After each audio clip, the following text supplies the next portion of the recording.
میں اپنے استاذ محترم، اپنے شیخ محترم کو دعوت دینے سے پہلے اپنے تمام دوستوں کا جو دور دراز سے آئے، ہماری دعوت پہ انہوں نے لبیک کہا اور آج کی اس محفل میں شریک ہوئے، خصوصاً ضلع ہری پور کے سرکردہ علماء کرام جناب مولانا قاضی عبدالعلیم صاحب، اور اسی طرح حضرت مولانا توحید الرحمن توحیدی صاحب، اور اسی طرح حضرت مولانا قاضی گل رحمان صاحب، اور ہمارے کیمپ کے مولانا عبدالواحد صاحب، مولانا حبیب اللہ قاسمی صاحب، اسی طرح میری دائیں جانب ہمارے ضلع ہری پور کے امیر مولانا محمد اعظم صاحب، مولانا قاری سیف الرحمن صاحب، اور اسی طرح بہت سارے علماء ہیں جن کے میں نام نہیں لے سکتا ہوں، انہوں نے اس میں پروگرام میں شرکت کی ہے۔ اور میں اب اپنے استاد محترم کو دعوت دیتا ہوں، یقیناً ہر شخص کو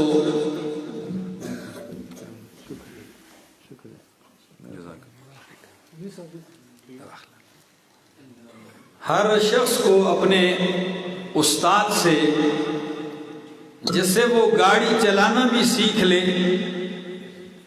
پیار اور محبت ہوتی ہے، جس سے وہ کسی مکان کی تعمیر بھی سیکھ لے مزدوری کر کے، اس استاد کی عزت اور محبت اور احترام وہ دل میں رکھتا ہے، تو یقیناً میں اپنے استاد سے بے پناہ محبت اس لیے بھی کرتا ہوں کہ میں نے ان سے رب کا قرآن سیکھا ہے، ایک دفعہ نہیں، کئی دفعہ، سوائے اس سال کے کہ جو آنے والا رمضان ہے، گزشتہ ہر رمضان میں ثوابی پنجپیر دارالقرآن میں بستر اٹھا کے، اور وہاں 40-50 ہزار طلباء جو ملک کے طول و عرض سے 15-20 ہزار تک خواتین جس میں شریک ہوں، اور اس گاؤں والوں کا بھی عجیب انداز ہے، کیوں نہ ہو، 1 صدی سے جہاں رب کی کتاب بیان ہوتی ہو تو کچھ نہ کچھ تو اثر ہوتا ہے۔ وہ اثر یہ ہے کہ جیسے ہی شعبان کا مہینہ شروع ہوتا ہے، وہ لوگ اپنے گھر مکان سجانے لگتے ہیں۔ کیوں؟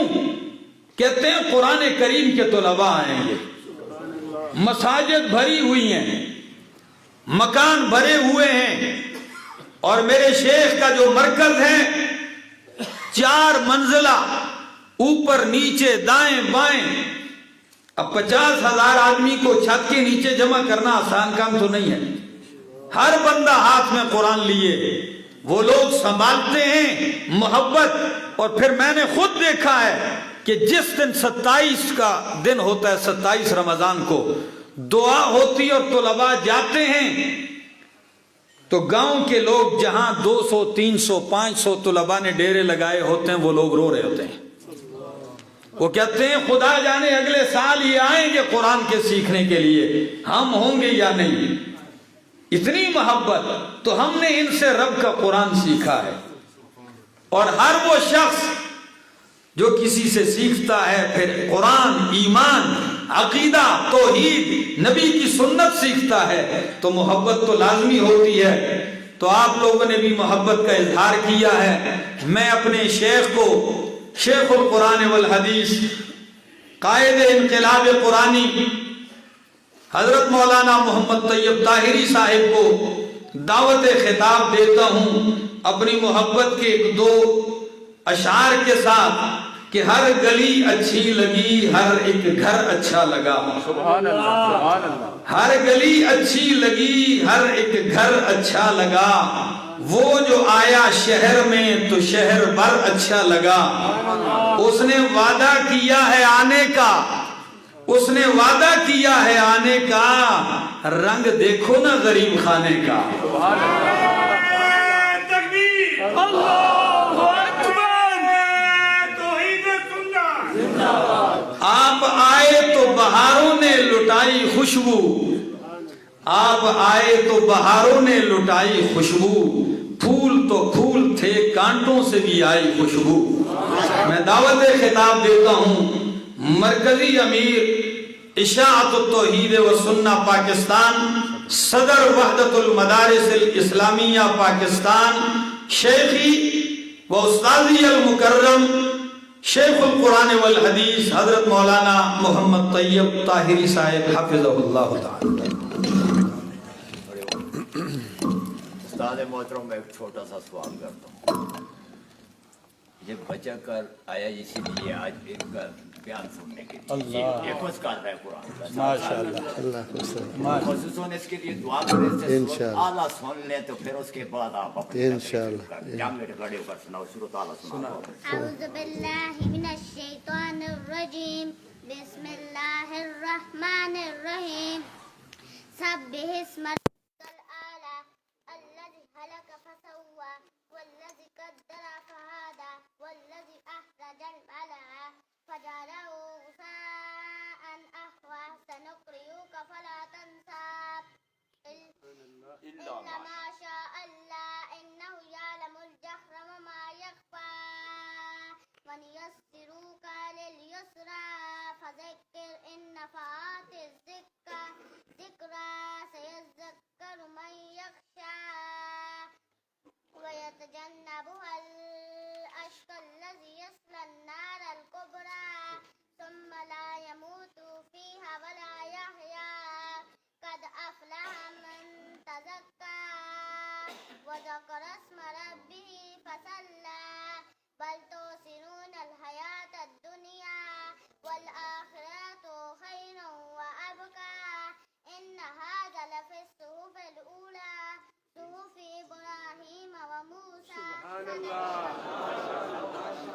یہ اللہ کی راہ میں نے منت مانا ہوا ہے تو انشاءاللہ یہ اسی راہ میں جائے گا، جو حق بات کہے گا اور قتل ہو جائے تو قتل ہو جائے، کوئی پرواہ نہیں۔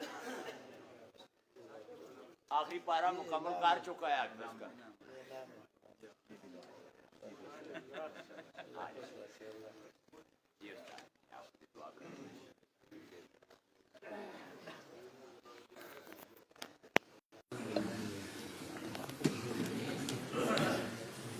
الحمد لله وحده والصلاة والسلام على من لا نبي بعده أما بعد فأعوذ بالله من الشيطان الرجيم بسم الله الرحمن الرحيم سبح اسم ربك الأعلى الذي خلق فسوى والذي قدر فهدى والذي أخرج المرعى فجعله غثاء أحوى سنقرئك فلا تنسى إلا ما شاء الله إنه يعلم الجهر وما يخفى ونيسرك لليسرى فذكر إن نفعت الذكرى سيذكر من يخشى ويتجنبها الأشقى الذي يصلى النار الكبرى ثم لا يموت فيها ولا يحيا سبحان ربك رب العزة عما يصفون وسلام على المرسلين والحمد لله رب العالمين۔ میرے عزیز بھائیوں، مسلمان دوستوں، آج میں یہاں ہری پور اس مسجد میں دو باتیں عرض کرنے کے لیے آیا ہوں۔ پہلی بات یہ کہ یہاں میرا ایک شاگرد جس کے نام لینے پہ میں فخر محسوس کرتا ہوں، نہایت قابل، خوش اخلاق ذکی اور قرآن کریم کا خادم علامہ مولانا احمد جمشید صاحب کئی سالوں سے خطبہ دیتے ہیں، جمعے کا اور جمعے کا نماز پڑھاتے ہیں۔ یہاں کے گاؤں والوں نے ان کا ساتھ دیا ہے۔ کچھ ایسے ہیں جنہوں نے ان کو یہاں دعوت دی، مسجد بنائی اور اس کا ساتھ دیا۔ کچھ ایسے ہیں جو شاید ابھی تک ان کے پاس نہیں آئے ہو، لیکن پھر بھی ان کا مقابلہ نہیں کیا اس نیت سے کہ اللہ کا کتاب سناتا ہے۔ میں ان کا بھی مشکور ہوں جنہوں نے اللہ کی کتاب سننے کے لیے راستہ بند نہیں کیا، بلکہ ہمیشہ یہاں تشریف لاتے ہیں اور درس قرآن دیتے ہیں، خطبہ دیتے ہیں، اور یہاں کے لوگ ان کی مخالفت اور مقابلہ نہیں کرتے۔ میری دعا ہے کہ اللہ تعالیٰ ان کو بھی جنت نصیب فرمائے۔ دوسری بات، میں اس لیے آیا ہوں کہ انہوں نے مجھ سے اللہ کا کتاب سنا، اللہ کا کتاب سیکھا، تو آگے زندگی میں یہ چاہتا ہوں کہ اب دوسروں کو سکھائے۔ جس طرز اور طریقہ سے ان کو قرآن کریم پشتوں میں سکھایا، تو میری رائے ہے کہ ابھی آپ لوگوں کو اردو میں سکھائے اس انداز اور اس طریقے سے، تو یہ ہمارے لیے ایک صدقہ جاریہ ہوگا۔ پہلے اس چھوٹے بچے نے تلاوت کی تو میں نے سوچا کہ چلے میں اپنی تقریر بھی اسی صورت سے شروع کروں۔ اس پوری صورت میں اللہ رب العزت نے ہمیں دو مسائل سمجھائے ہیں۔ کتنے؟ اور پھر جب ہم ان دو مسائل کو مان لے، عقیدہ رکھے، تو پھر اللہ تعالیٰ نے دو نعمتوں کا تذکرہ کیا کہ دو مسائل مان لو، میں تمہیں دو نعمتوں سے نوازوں گا۔ پہلا مسئلہ اللہ نے فرمایا الذی خلق فسوى، خالق لکل شیء هو اللہ، ہر چیز کو پیدا کرنے والا صرف اور صرف اللہ ہی ہے۔ اور دوسرا مسئلہ ہمیں سمجھایا اللہ رب العزت نے انہو یعلم الجہر وما یخفی، اللہ جانتا ہے تیز آواز کو بھی اور جو خفی ہو، جو غیب ہو اس کو بھی جانتا ہے، جو ظاہر ہو اس کو بھی جانتا ہے۔ یہ دو مسائل، پہلا یہ عقیدہ رکھنا کہ ہر چیز کا خالق اور پیدا کرنے والا صرف اللہ ہی ہے، اور دوسرا یہ کہ عقیدہ رکھنا کہ عالم الغیب و شہادہ صرف اللہ ہی ہے، غیب کو جاننے والا صرف اللہ ہی، اللہ کے بغیر کوئی غیب کو جاننے والا نہیں، اور میں انشاءاللہ بعد میں اس کی تفصیل کروں گا۔ یہ دو مسائل جب آپ نے مان لی تو اللہ نے دو نعمتوں کا تذکرہ کیا۔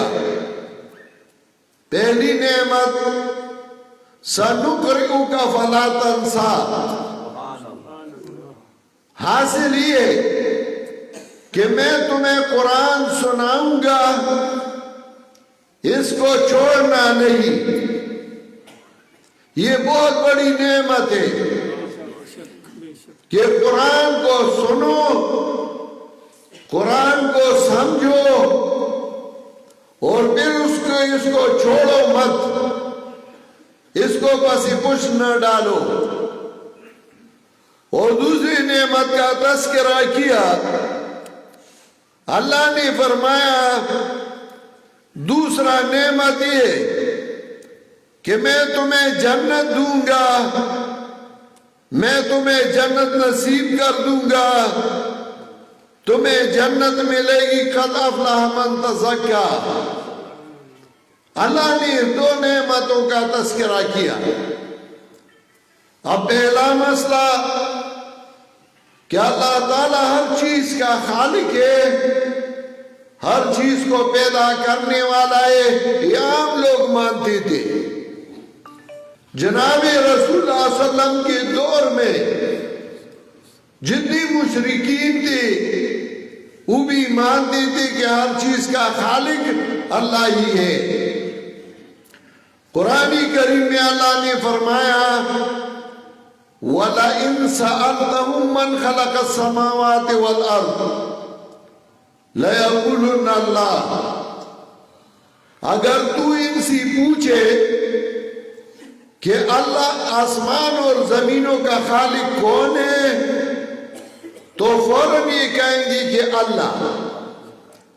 وَلَئِن سَأَلْتَهُمْ مَنْ نَزَّلَ مِنَ السَّمَاءِ مَاءً، اگر تو اسی پوچھے کہ بارش برسانے والا کون تو یہ سب کہیں گے کہ اللہ۔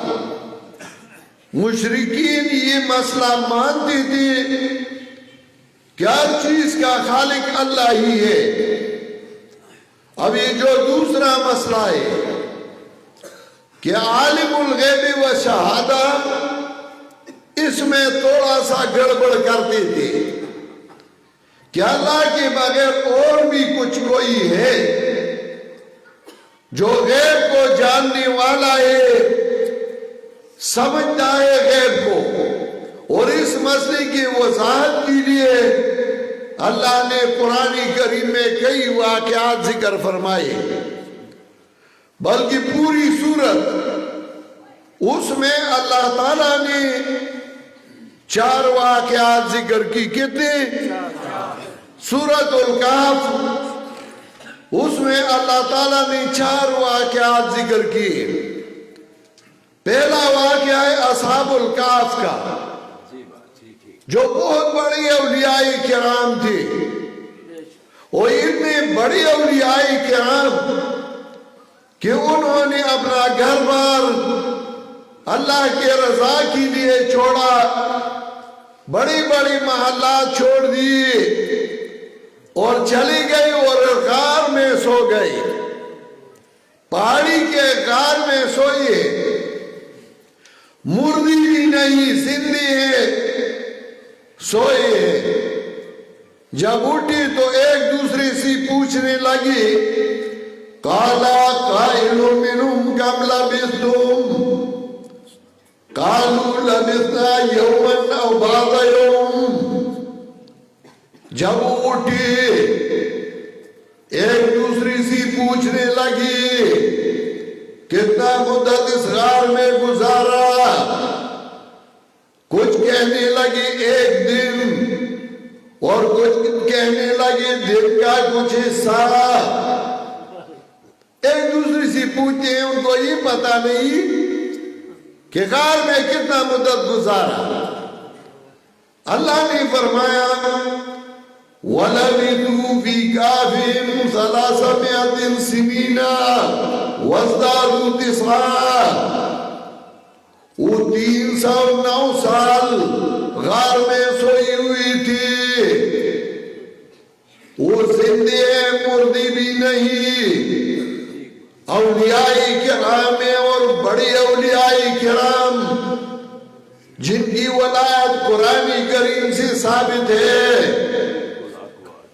سوئے ایک دوسری سے پوچھتے ہیں کتنا مدت گزارا، کچھ کہنے لگی ایک دن، کچھ کہنے لگی دن کا کچھ حصہ۔ اللہ نے فرمایا وَلَبِثُوا فِي كَهْفِهِمْ 300 سِنِينَ وَازْدَادُوا 9 309 سال انہوں نے غار میں گزارا، ان کو اپنے حال کا پتہ نہ تھا۔ دوسرا واقعہ جناب محمد مصطفیٰ صلی اللہ علیہ وسلم کا بیان فرمایا۔ کچھ لوگوں نے رسول اللہ صلی اللہ علیہ وسلم سے پوچھا کہ ہمیں اصحاب کہف کا واقعہ بیان کرو، ہمیں ذوالقرنین کا واقعہ بیان کیجئے۔ تو رسول اللہ صلی اللہ علیہ وسلم نے فرمایا میں کل بیان کروں گا۔ تو اللہ نے آیت اتار دی وَلَا تَقُولَنَّ لِشَيْءٍ إِنِّي فَاعِلٌ ذَلِكَ غَدًا إِلَّا أَن يَشَاءَ اللَّهُ۔ اے میرے پاک پیغمبر، کبھی یہ نہ کہو کہ میں کل ہی کام کروں گا، ہاں انشاءاللہ کہتے رہو، تمہیں کل کا پتہ نہیں۔ یہ قرآن کریم میں ہے۔ میں کسی کہانیاں عام لوگوں کی نہیں سناتا، میں اپنی بس نعروں کی ضرورت نہیں ہے، بس دھیان رکھ کے سن لیں۔ میں اپنی کسی اور واقعات نہیں سناتا، منگرد واقعات اور کسی نہیں، قرآن کریم میں جس کا تذکرہ ہے۔ اور یہ قرآن کریم میں نے اپنے ساتھ نہیں لایا، یہ آپ کی اس مسجد کا قرآن کریم ہے۔ اس سے میں آپ کو بتاتا ہوں، گھر جا کے پھر اپنے گھر میں دیکھ لیں۔ اگر قرآن کریم میں یہ ہو، آپ نہ مانے، پھر آپ کی مرضی، کل اللہ کو جو جواب دینا ہے آج سے تیار کر لو۔ اگر مان لیا، دیوبندی بریلی چھوڑ دو۔ ایک مسلمان کی حیثیت سے میری بات کو سن لو، اگر صحیح ہو مان لو، صحیح نہ ہو آپ کی مرضی۔ اللہ نے فرمایا جناب رسول اللہ صلی اللہ علیہ وسلم کو وَلَا تَقُولَنَّ لِشَيْءٍ إِنِّي فَاعِلٌ ذَلِكَ غَدًا إِلَّا أَن يَشَاءَ اللَّهُ۔ اے میرے پاک پیغمبر، اے میرے معصوم پیغمبر، کہہ دو لوگوں کو یہ نہ کہو کہ میں یہ کل ہی کام کروں گا، تمہیں کل کا پتہ نہیں، ہاں انشاءاللہ کہتے رہو۔ تیسرا واقعہ، بہت بڑا پیغمبر جس نے بادشاہ کی گریباں میں ہاتھ ڈالا تھا، حضرت موسیٰ علیہ السلام۔ تو حضرت موسیٰ علیہ السلام حضرت خضر کے ساتھ ہے، اور حضرت خضر نے کشتی توڑ دی، ایک آدمی کو مار ڈالا، دیوار کو بنا دیا۔ قدم با قدم حضرت موسیٰ علیہ السلام اس سے پوچھتے ہیں یہ کام کیوں کیا، یہ کیوں کیا، یہ کیوں کیا۔ حضرت خضر بار بار ان کو کہتے ہیں کہ میں نے تمہیں نہیں کہا تھا کہ مجھ سے نہ پوچھیں۔ موسیٰ علیہ السلام معافی مانگتے ہیں، پھر اگلا کام آتا ہے، پھر پوچھتے ہیں۔ تو قرآن کریم میں اللہ نے فرمایا جب حضرت خضر نے ان کو بتا دیا فَأَمَّا الْجِدَارُ فَكَانَ لِغُلَامَيْنِ يَتِيمَيْنِ فِي الْمَدِينَةِ وَكَانَ تَحْتَهُ كَنْزٌ لَهُمَا وَكَانَ أَبُوهُمَا صَالِحًا۔ حضرت خضر نے بیان فرمایا میں نے دیوار بنا دیا، دیوار کے نیچے یتیم بچوں کا خزانہ پڑا ہوا تھا۔ موسیٰ علیہ السلام کو تو پتہ نہ تھا کہ دیوار کے نیچے خزانہ پڑا ہے. حضرت خضر نے اس کو بتا دیا کہ دیوار کے نیچے ان کا خزانہ تھا. کشتی میں نے توڑ دی اسی وجہ سے کہ آگے بادشاہ تھا اور وہ کشتی کو زبردستی پکڑتا تھا، تو میں نے اس لیے یہ کام کیا. چوتھا واقعہ اس سورت میں، سورۃ الکہف میں اللہ تعالیٰ نے ایک بہت بڑے بادشاہ کا ذکر کیا کہ بہت بڑا بادشاہ ہے جس کی سلطنت مشرق و مغرب تک پہنچ چکی ہے. اس کا نام تھا ذوالقرنین. ایک جگہ پہ پہنچ گیا اور قرآن کریم میں اللہ نے فرمایا لا یکادون یفقہون قولا، وہاں کی وہ لوگ اس کی ظاہری باتوں کو نہیں سمجھتے تھے. ذوالقرنین وہاں کے لوگوں کی بات کو نہیں سمجھتے تھے. اب کتنے واقعات بیان کی؟ 4. پہلا واقعہ بہت بڑے اولیاء کرام اصحاب الکہف لیکن عالم الغیب نہیں. دوسرا واقعہ جناب محمد مصطفیٰ کا بیان فرمایا کہ تمہیں کل کا پتہ نہیں. تیسرا واقعہ حضرت موسیٰ علیہ السلام کا بیان فرمایا کہ موسیٰ علیہ السلام کو حضرت خضر کے کاموں کا پتہ نہ تھا. چوتھا واقعہ دنیا کا بہت بڑا بادشاہ لیکن اس کو ظاہری باتوں کو نہیں سمجھتا تھا. تو سورت کا خلاصہ آیت نمبر 26 میں بیان فرمایا. اللہ نے فرمایا لَهُ غَیْبُ السَّمَاوَاتِ وَالْأَرْضِ، لَهُ غَیْبُ السَّمَاوَاتِ وَالْأَرْضِ، صرف اللہ ہی کے لیے ہے علم غیب کا، آسمانوں کا اور زمینوں کا. صرف اللہ ہی عالم الغیب ہے. اب آپ دیکھ لیں، جب بڑے اولیاء کرام اصحاب الکہف ان کو اپنے حال کا پتہ نہیں، محمد مصطفیٰ صلی اللہ علیہ وسلم کو کل کا پتہ نہیں، موسیٰ علیہ السلام کو حضرت خضر کے کاموں کا پتہ نہیں، اور اگر مالدار اور بادشاہ ہو ذوالقرنین سے بڑا نہیں ہو سکتا، وہ ظاہری باتوں کو نہیں سمجھ سکتا، تو آج کل کی پیر و فقیر اپنی مرید کے حال سے باخبر ہوں گی؟ تو کیوں آپ یہ کہتے ہیں کہ میرا پیر میرے حال سے باخبر ہے اور پیر کو الوہیت کا درجہ دیتے ہو؟ تمہارا یہ عقیدہ بن جاتا ہے کہ میرا ایک پیر ہے جو میرے لیے سب کچھ کر سکتا ہے اور میرے حال سے باخبر ہے. میرے مہربان، آپ دیکھیں قرآن کے مطابق تمہارا عقیدہ ہے یا نہیں؟ سب بات ہے.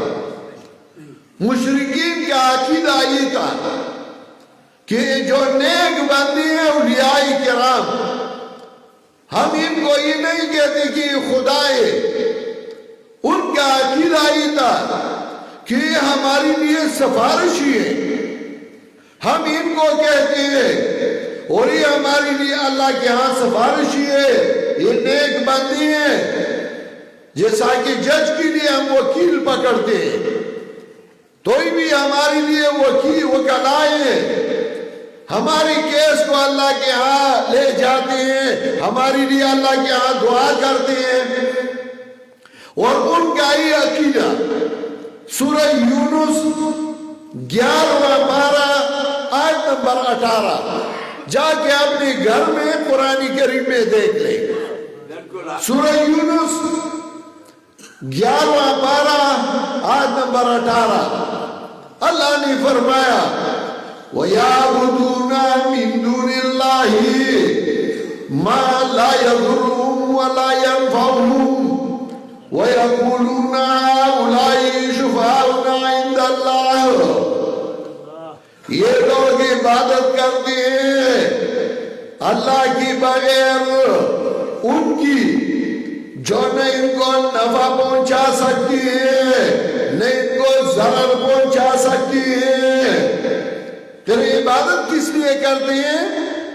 وَيَقُولُونَ هَؤُلَاءِ شُفَعَاؤُنَا عِندَ اللَّهِ، یہ کہتے ہیں جن کی ہم عبادت کرتے ہیں یہ ہمارے لیے اللہ کے ہاں سفارشی ہے۔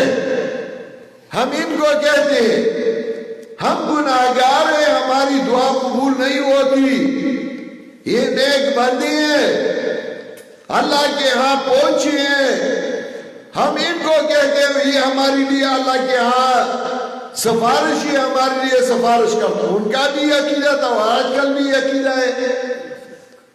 پھر کہتے ہیں دیوبندی ہے اور یہ بریلی ہے، دیوبندی بریلی چھوڑ دو، قرآن کریم تم بھی مانتے ہو میں بھی مانتا ہوں، قرآن کریم جس میں تمہارا ایمان ہے میرا بھی ایمان ہے، اپنے عقیدے کو قرآن کے مطابق بنا لو۔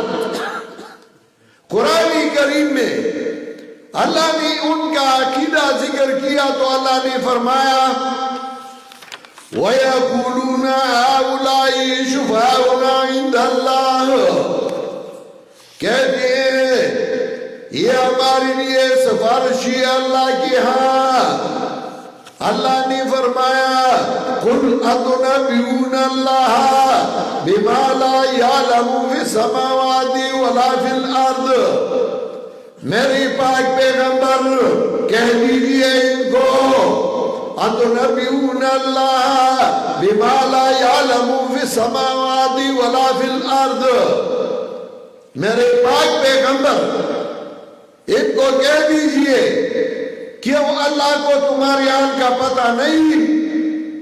تم اللہ کو ان کی وسادت سے بتاتے ہو جو آسمان اور زمینوں میں، کیوں اللہ تمہارے حال سے بے خبر ہے؟ جج کے ساتھ تم مثال دیتے ہو، جج تو تمہاری کیس اور تمہارے حال سے بے خبر ہے، وکیل اس کو بتلاتا ہے۔ اللہ وہ ذات ہے جو سب کچھ جاننے والا ہے، ان کو کسی وکیل کی ضرورت نہیں، اللہ تعالیٰ کو کسی سفارشی کی ضرورت نہیں۔ ہاں سفارش ہوگی، قرآن کریم میں اللہ تعالیٰ نے دو طرح کا سفارش ذکر کیا ہے، ایک ہے شفاعت قہری اور دوسری قسم کی ہے شفاعت اذنی۔ شفاعت قہری یعنی اللہ سے زبردستی چھڑانے والا، ایسا کوئی شفیع نہیں جو اللہ سے زبردستی کسی کو چھڑائے، اور دوسرا ہے شفاعت اذنی۔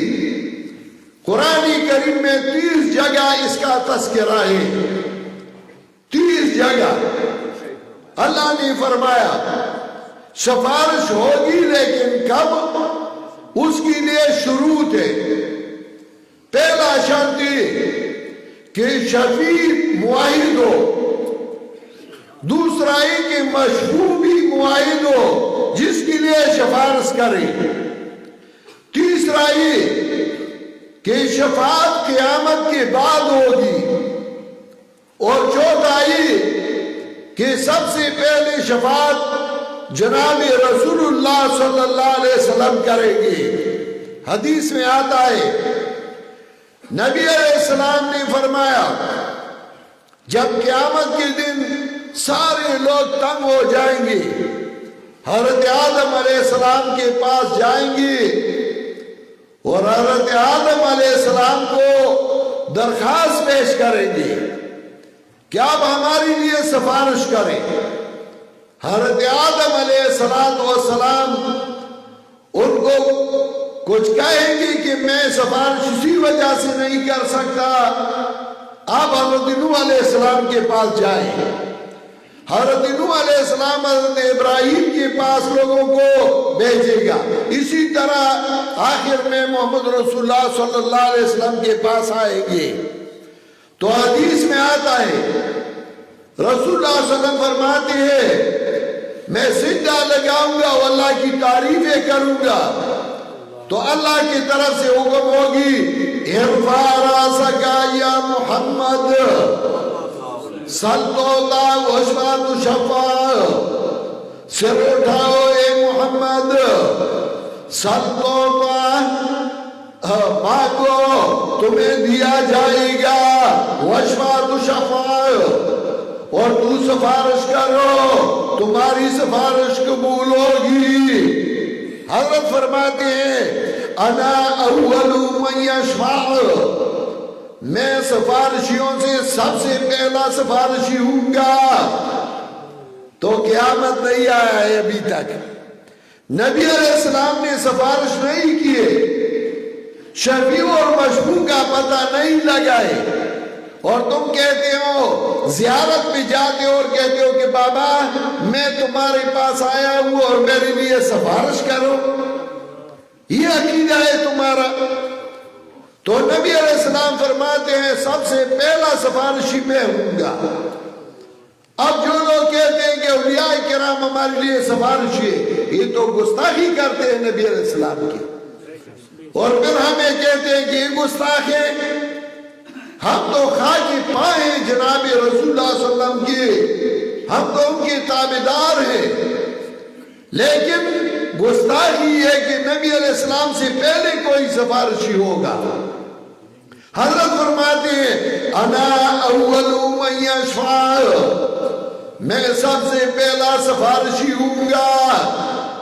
اور پھر حضرت فرماتے ہیں کہ میں حوض کوثر پہ کھڑا رہوں گا، میرے امتی میرے طرف آتے رہیں گے، اللہ تعالیٰ ہمیں بھی ان لوگوں میں بنا دے۔ تو جب میرے امتی میرے طرف آتے ہیں اور میں ان کو آواز دوں گا ہلمو الیہ ہلمو الیہ ہلمو الیہ، میرے پاس آؤ میرے پاس آؤ، اور میں اپنے امتیوں کے لیے سفارش کرتا رہوں گا۔ تو میری امت کا ایک گروہ جب میری طرف آنے لگے فَيُحَالُ بَيْنِي وَبَيْنَهُمْ، میرے اور ان کے درمیان حائل واقع ہوگا، فرشتے کھڑے ہوں گے ان کو جہنم کی طرف روانہ کر دیں گے۔ اللہ تعالیٰ ہمیں ان لوگوں سے بچائے۔ جب ان کو جہنم کی طرف روانہ کر دیں گے تو حضرت فرماتے ہیں میں کہوں گا اسحابی اسحابی اسحابی، یہ میری امتی ہے، یہ میری امتی ہے، میں ان کے لیے سفارش کرتا ہوں۔ فَيُقَالُ لِي یا محمد اِنَّكَ لَا تَدْرِي مَا أَحْدَثُوا بَعْدَكَ، یہ حدیث صحیح بخاری میں ہے، عام حدیث نہیں مسلم میں ہے، حدیث کی کتابوں میں ہے۔ اب اس حدیث میں تھوڑا سا آپ سوچ لیں، رسول اللہ صلی اللہ علیہ وسلم کو کہا جائے گا اِنَّكَ لَا تَدْرِي مَا أَحْدَثُوا بَعْدَكَ، اے محمد مصطفیٰ صلی اللہ علیہ وسلم تمہیں پتہ نہیں جو کچھ انہوں نے تمہارے بعد کیا ہے۔ اس حدیث میں یہ فرمایا اِنَّكَ لَا تَدْرِي مَا أَحْدَثُوا بَعْدَكَ، تمہاری وفات کے بعد انہوں نے جو کچھ کیا ہے تمہیں اس کا پتہ نہیں۔ لوگ تو کہتے ہیں اعمال پیش ہو جاتے ہیں، جب نبی علیہ السلام پہ اعمال پیش ہو جاتے ہیں تو اس حدیث کا کیا مطلب کہ اِنَّكَ لَا تَدْرِي مَا أَحْدَثُوا بَعْدَكَ؟ کچھ لوگ کہتے ہیں اولیاء کرام ہمارے حال سے باخبر ہیں، پھر اس حدیث کا کیا مطلب کہ نبی علیہ السلام کو فرمایا جاتا ہے اِنَّكَ لَا تَدْرِي مَا أَحْدَثُوا بَعْدَكَ، تمہیں پتہ نہیں ان اعمال کا جو انہوں نے تمہاری وفات کے بعد کیا تھا۔ جب رسول اللہ صلی اللہ علیہ وسلم کو یہ کہا جائے گا تو حضرت فرمائیں گی فَسَوْكَ اللَّهُمْ فَسَوْكَ اللَّهُمْ فَسَوْكَ اللَّهُمْ، ان کے لیے تباہی اور بربادی ہو، ان کے لیے تباہی اور بربادی ہو۔ نبی علیہ السلام قبر کی زیارت کے لیے تشریف لے گئے ہیں۔ ہم کسی کو قبر کی زیارت سے منع نہیں کرتے، ہم کہتے ہیں جاؤ، لیکن اس طریقے سے جاؤ جس طریقے سے رسول اللہ صلی اللہ علیہ وسلم زیارت قبور انہوں نے کی ہے، اسی طریقے سے کر لو۔ کیا آج کل جو اولیاء کرام کی قبور پہ ہوتے ہیں اسی طریقے سے نبی علیہ السلام گئے ہیں یا صحابہ کرام گئے ہیں؟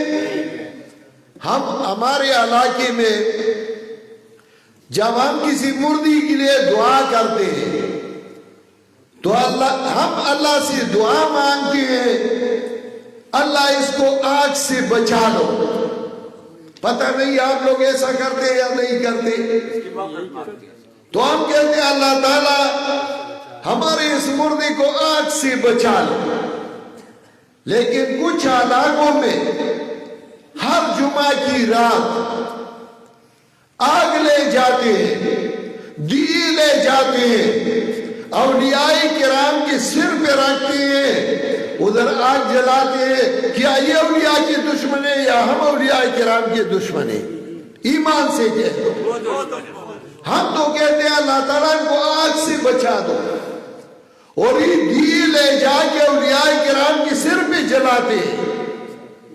ہم اولیاء کرام کو مانتے ہیں، ہم اولیاء کرام کے لیے دعائیں مانگتے ہیں، لیکن اولیاء کرام کو دعا، اولیاء کرام کی قبور پہ جانا اسی طریقے سے جو جناب رسول اللہ صلی اللہ علیہ وسلم کا طریقہ ہے۔ ہم خیرات مانگتے ہیں، صدقہ مانگتے ہیں، اس کا ثواب بھی ملتا ہے مردے کو، لیکن ہم کہتے ہیں صدقہ کرو جناب رسول اللہ صلی اللہ علیہ وسلم کی طریقے پہ کر لو۔ تو ہمیں کہتے ہیں کیا یہ اچھا کام نہیں ہے کہ ہم جمعہ کی رات کو صدقے کرتے ہیں؟ کیا یہ اچھا کام نہیں ہے کہ ہم عید میلاد النبی میں دیگے پکاتے ہیں؟ ہم کہتے ہیں بھائی میں آپ سے ایک سوال کرتا ہوں، ہمارے علاقے میں جب ہم کلمہ پڑھتے ہیں، میں کوئی اچھا خطیب نہیں ہوں، میں قرآن کا طالب علم ہوں، میں آپ کو قرآن سناتا ہوں۔ ہمارے علاقے میں ہم کلمہ پڑھتے ہیں لا الہ الا اللہ محمد رسول اللہ، آپ بھی اسی طرح پڑھتے ہیں، ایک جیسا ہے۔ لیکن ہمارے علاقے میں جب مؤذن آذان دیتا ہے تو وہ ابتدا سے شروع کرتا ہے اللہ اکبر اللہ اکبر اللہ اکبر اللہ اکبر، اسی طرح جب آخر میں پہنچتا ہے تو پھر کہتا ہے اللہ اکبر اللہ اکبر، پھر آخر میں کہتا ہے لا الہ الا اللہ۔ آپ بھی اسی طرح اذان دیتے ہیں؟ تو کسی مؤذن نے آپ کے مسجد میں پورا کلمہ پڑھا ہے اذان کے آخر میں کہ لا الہ الا اللہ محمد الرسول اللہ؟ صرف لا الہ الا اللہ پڑھتا ہے۔ اگر کسی مؤذن نے اذان میں پورا کلمہ پڑھا تو آپ ساری محلے والے اکٹھے ہو کر اس کو مسجد سے نکال دیں گے۔ کیوں؟ اس نے کوئی جرم کیا؟ اس نے تو پورا کلمہ پڑھا۔ تو پورا کلمہ پڑھنا کوئی جرم ہے؟ جرم نہیں، لیکن آذان میں رسول اللہ صلی اللہ علیہ وسلم اور صحابہ کرام سے نقل نہیں، صرف لا الہ الا اللہ نقل ہے۔ تو ادھر صرف لا الہ الا اللہ پڑھنا ہے، آگے محمد رسول اللہ نہیں پڑھنا ہے۔ حالانکہ محمد رسول اللہ کہنا کوئی جرم نہیں۔ اچھا، جب ہم نماز پڑھتے ہیں 4 رکعت فرض، دوسرے رکعت میں ہم بیٹھ جاتے ہیں التحیات للہ والصلوات و طیبات پڑھتے ہیں، جب عبدہ و رسولہ پہ پہنچتے ہیں تو پھر ہم کہتے ہیں اللہ اکبر اور اٹھتے ہیں۔ آپ بھی اسی طرح کرتے ہیں تیسری رکعت کے لیے، تو دوسرے رکعت کے بعد جب آپ تشہد میں بیٹھتے ہیں، عبدہ و رسولہ تک آپ نے پڑھا، آگے درود شریف ہے، درود شریف کا پڑھنا ثواب ہے، ہاں، لیکن آپ ادھر درود کیوں نہیں پڑھتے؟ اور اگر کسی نے پڑھ لیا اور پھر مولوی صاحب سے پوچھا تو مولوی صاحب کہتا ہے کہ پھر سے دساوا کرنا ہے، تم نے غلطی کی، اس نے تو درود شریف پڑھا، کیا غلطی؟ درود شریف پڑھنا ثواب ہے، لیکن اسی مقام پہ جناب محمد مصطفیٰ سے نقل نہیں، صحابہ کرام سے نقل نہیں، تو ادھر درود نہیں پڑھنا ہے۔ تو نبی علیہ السلام اور صحابہ کرام کے دور میں کبھی درود پڑھا گیا ہے جو آج کل پڑھتے ہیں؟ میں یہ نہیں کہتا درود ثواب ہے یا نہیں، میں یہ کہتا ہوں کہ دین میں اتباع ہے، جو پیغمبر اور صحابہ سے نقل ہے دین اسی طریقے سے کرنا ہے، اس میں اپنے طرف سے کچھ نہیں کرنا۔ ایک آدمی آیا نبی علیہ السلام کے پاس، نبی علیہ السلام سے پوچھنے لگا اسلام کے بارے میں وغیرہ وغیرہ، تو نبی علیہ السلام نے اس کو جوابات دی۔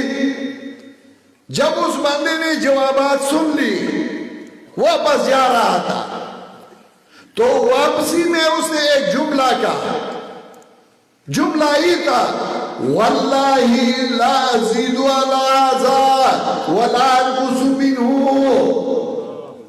واپسی میں اس نے کہا واللہ لا ازید علی ھذا ولا انقص منہ، اللہ کی قسم میں اس میں زیادتی بھی نہیں کروں گا اور اسے کمی بھی نہیں کروں گا۔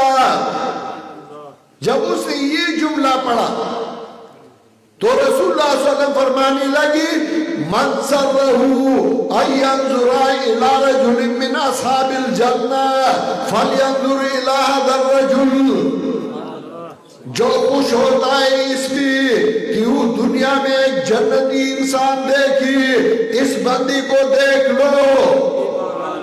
اس بندے نے صرف یہ کہا واللہ لا ازید علی ھذا ولا انقص منہ، اللہ کی قسم میں اس دین میں زیادتی بھی نہیں کروں گا، کمی بھی نہیں کروں گا۔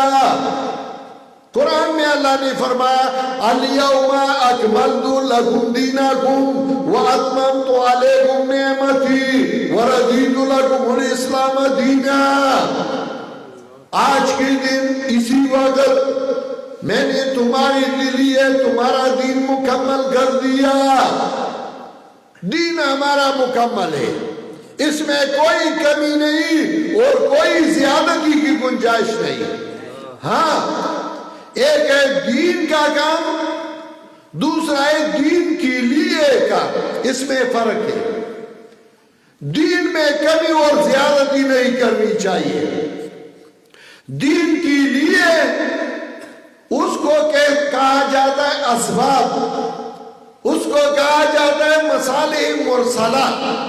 اگر کوئی کہے کہ نبی علیہ السلام کے زمانے میں مسجد میں یہ ٹوٹیاں لگی تھی کہ آپ لوگوں نے لگائی ہے، تو ہم کہتے ہیں یار ہم اس کو دین نہیں کہتے۔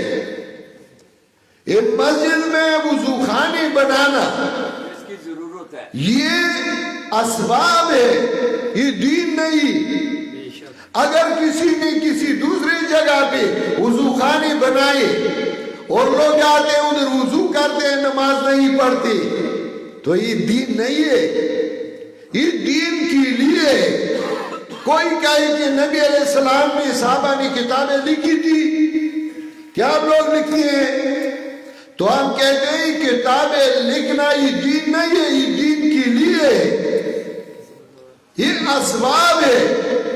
اور نبی علیہ السلام نے فرمایا کہ امرنا لامرنا نہیں کہا، فی امرنا کہا ہے. میری دین میں جس نے زیادتی کی وہ بدعت ہے. من احدث فی امرنا، یہ نہیں کہا کہ من احدث لامرنا. فی امرنا میری دین میں زیادتی کی وہ بدعت ہے. عرض ہی کر رہا تھا کہ اللہ نے فرمایا انہو یعلم الجہر وما یخفی. اللہ جہر کو بھی سمجھتا ہے، اخفا کو بھی سمجھتا ہے، عالم الغیب والشہادہ ہے. یہ عقیدہ رکھنا کہ اللہ کے بغیر کوئی عالم الغیب نہیں.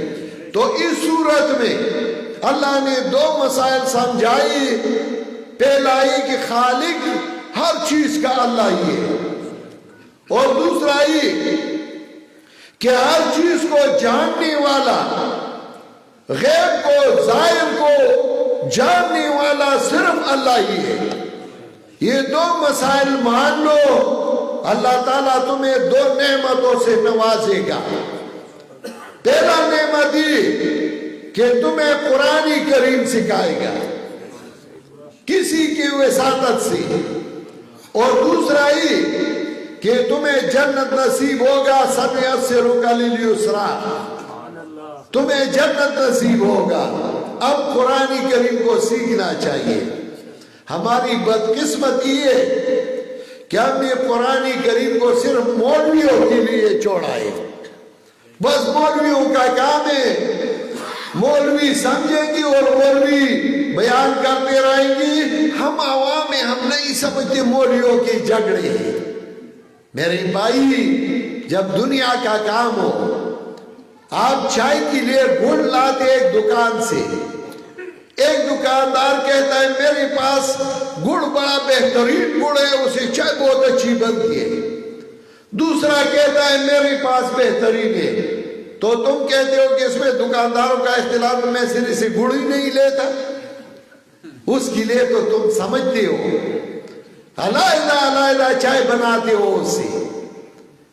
اگر ایک گھر میں ایک باپ ہو، دو تین بیٹی ہو، چھوٹا بیٹا ایم اے کرتا ہے، ایم اے کا امتحان دیتا ہے.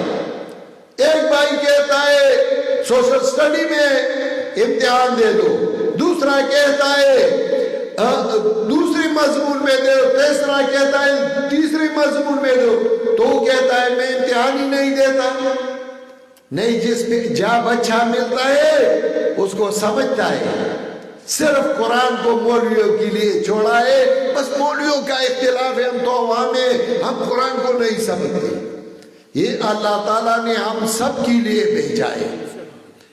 ایک کافرہ عورت تھی، سلیمان علیہ السلام کا خط اس کے پاس پہنچا.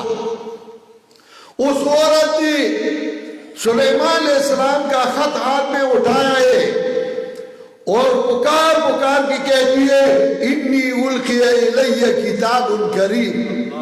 اے میرے پارلیمنٹ، اے میرے وزراء، اے میرے مشیروں، میرے پاس ایک عزت والا خط آیا. مسلمان بھی نہیں، خط تھا سلیمان علیہ السلام کا اور پرندہ لے گیا تھا، لیکن اس نے اس خط کی احترام اور عزت کی. ہمارے پاس خط آیا ہے اللہ کا، جبریل امین لایا ہے، جبریل امین نے یہ خط لایا ہے، اللہ کی طرف سے خط ہے، اور ہم نے اس کو نہیں سمجھا، نہیں پڑھا. قیامت کی دن کیا جواب دو گے؟ یہ قرآن حجت بن جائے گا اس پر، یہ حجت بن جائے گا قرآن. ہمارا فرض ہے کہ ہم قرآن کریم کو سیکھ لیں، ایک ایک لفظ، ایک ایک آیت ابھی سے شروع کریں. ایک وقت آئے گا 2 سال بعد، 3 سال بعد آپ قرآن کریم کو خوب سمجھیں گے. ہمارے گاؤں میں 3000 خواتین قرآن کریم کے مدرسین ہیں، اپنے اپنے گھروں میں قرآن کریم سکھاتے ہیں.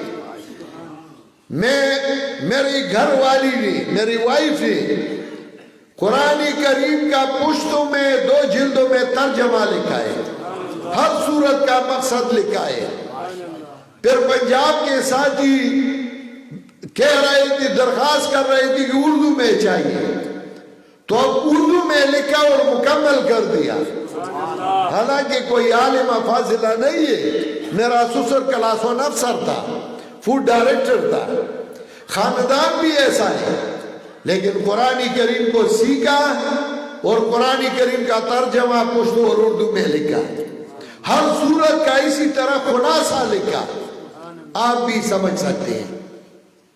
ابھی سے ارادہ کر لیں کہ ہم قرآن کریم کو سمجھیں گے، قرآن کریم کو باترجمہ پڑھیں گے، ایک ایک آیت، ایک ایک جملہ، ایک ایک لفظ۔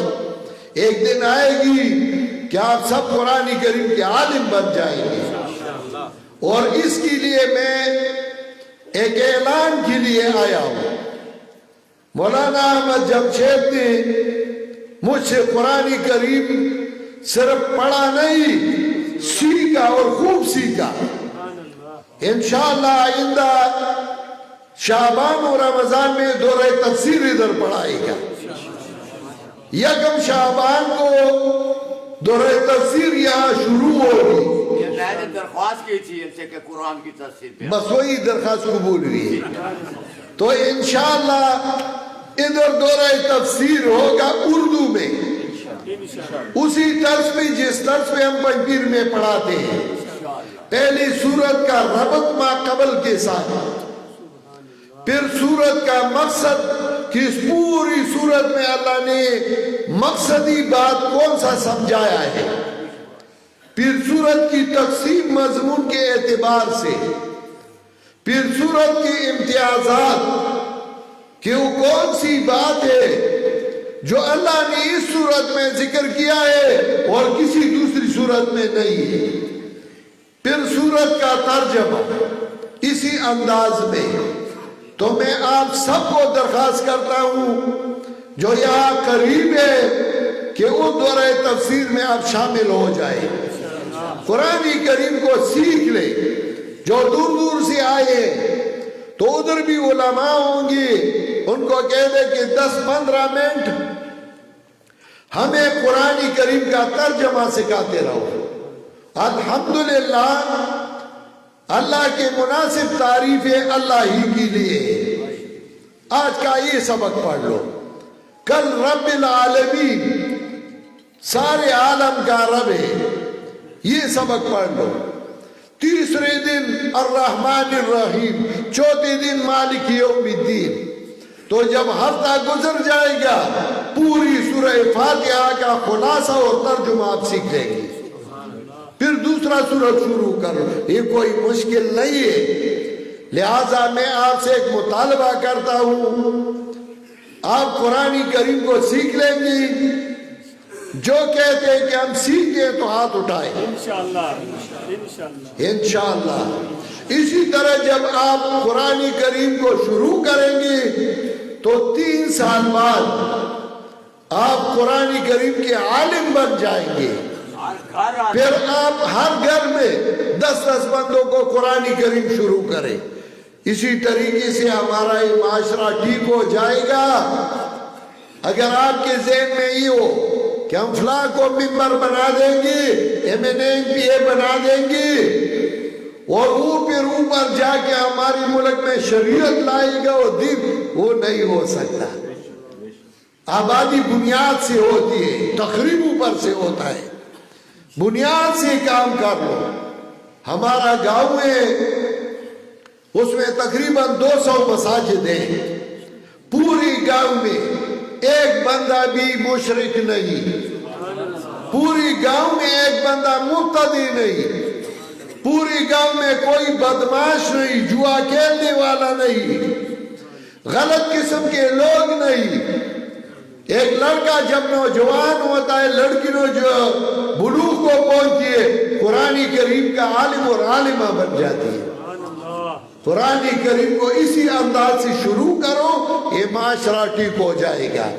اور آپ لوگ بڑے خوش قسمت ہیں کہ آپ کے درمیان اللہ تعالیٰ نے مولانا علامہ احمد جمشید جیسے لوگ پیدا کیے، مولانا محمد اعظم صاحب، اور یہ تو پہلے سے تھی، الحمدللہ انہوں نے بھی بہت کام کیا ہے، لیکن اب یہ نوجوان ہیں، یہ درس شروع کرے گا اور آپ سب اس درس میں شرکت کریں اور قرآن کریم کو سیکھیں۔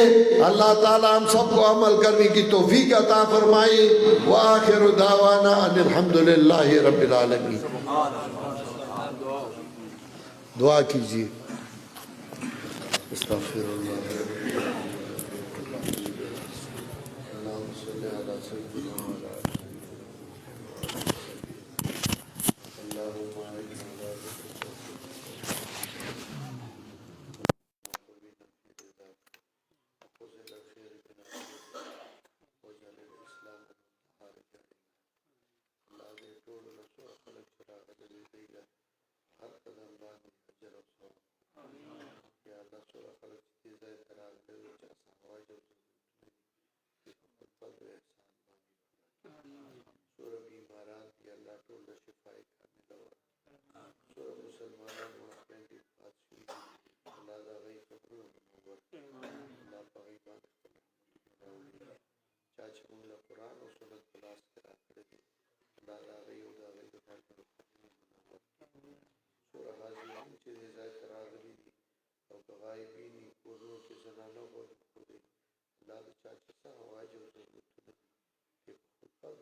صلی اللہ